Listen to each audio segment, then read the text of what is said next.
There are a number of fun winter-time activities happening here in Kentville as part of the Fire and Ice Festival, and I'm here checking out the dog mushing workshop that's happening. Welcome to the Fire and Ice Festival.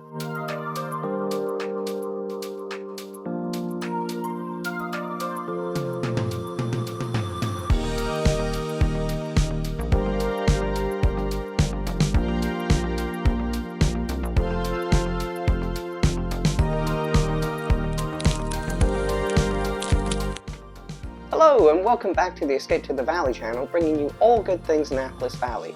Now, there are a number of excuses for why you may not want to get outside during the winter time. But it's cold outside.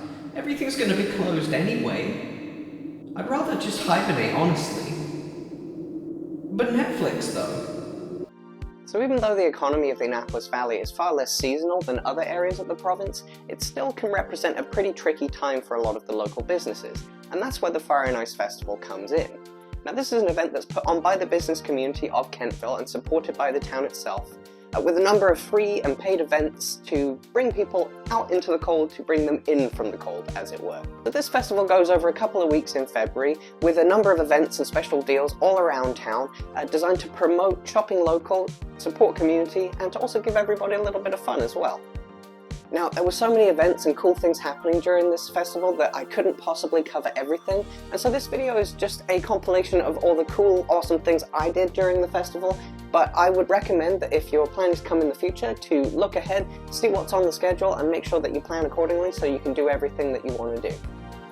Now, the first event on my list was of course the dog mushing workshop, which was a fantastic event which included the mushing mountie himself, Richard Collins, who gave us an amazing overview of all the different equipment, training strategies, and he even brought in all of the different sleds and showed us how they worked.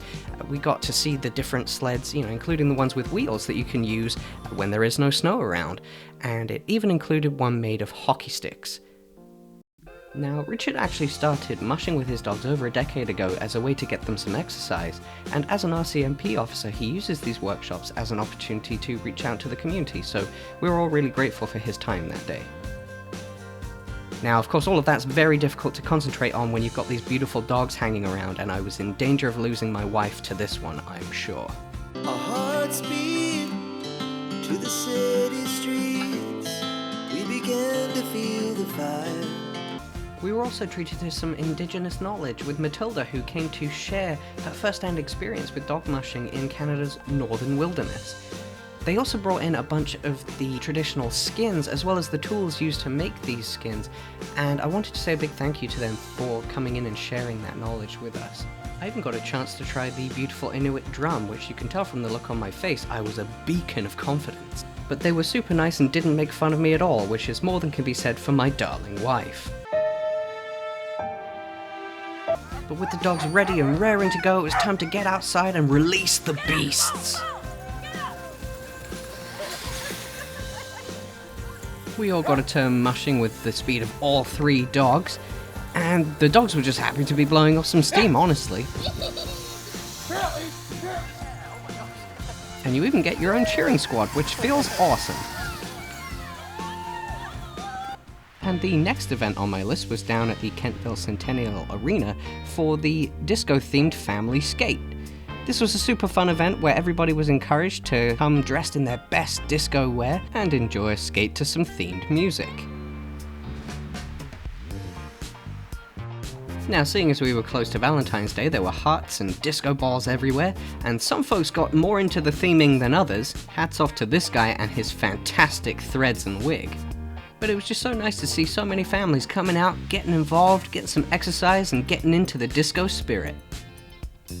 And you may be wondering, well, Adam, why isn't there any footage of you skating and enjoying it? Well, I may have forgotten my skates that day, but it was still fun to watch everybody else having a great time. So don't be like me, grab your skates and come join the fun. Now, you gotta treat yourself after all this icy-themed goodness, and what better way to do that than with a specially themed fire and ice cocktail?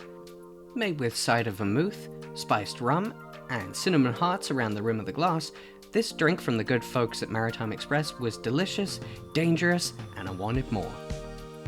Top all that off with a plate piled high with delicious frites covered in green onions and spicy aioli, and you've got yourself a winning combination, as you can tell from the happy look on my face. Perfect for a snowy evening, the Tea and Tunes event held at the Kentville Library offered up a real treat for the ears, with teas of various kinds and macarons made by the local NSCC students, which were delicious. And once we all had suitable beverages and snacks, we were treated to some beautiful Scottish harp music with Mary Heimble. Originally hailing from the Isle of Skye in Scotland, Mary not only played some beautiful music for us, but also gave us an insight into Gaelic culture, the meaning behind all of the different songs, and also sung for us in Gaelic too, so I left the evening feeling much more cultured. But don't just take it from me, I'll let their work speak for itself.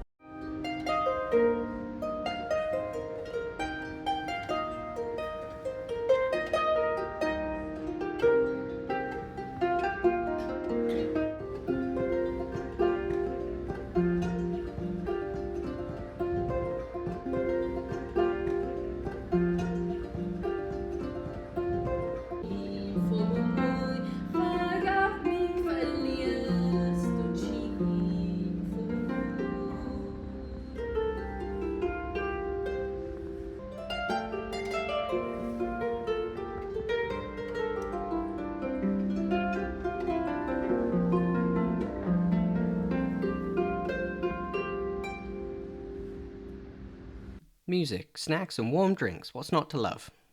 And speaking of hot drinks, if you think filling yourself up with hot chocolate and throwing yourself down a snowy hill sounds like a fun idea, then the sledding event that was put on might have been just for you.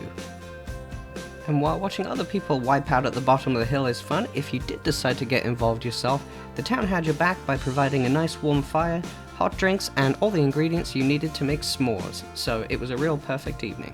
There's just something about going out for a nighttime sled under all the floodlights that feels kinda magical. And when I did decide to get involved, you will see that the camera work was exemplary. And if you'd like to donate to the Get Adam a GoPro Foundation, hit that like and subscribe button today. After clearing the snow and ice from my face, I had to go stand by the fire, have a hot chocolate, make a s'more or two, and take in the fire performance from Parhelion, wielding all kinds of different fireballs for the crowd to enjoy.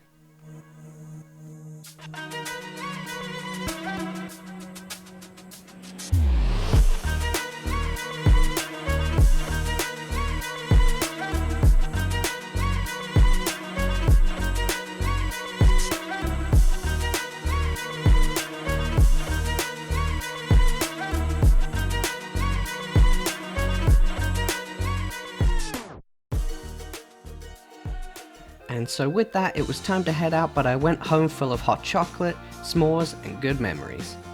So there you have it, a list of some awesome things that you can still do here in the Annapolis Valley in the wintertime.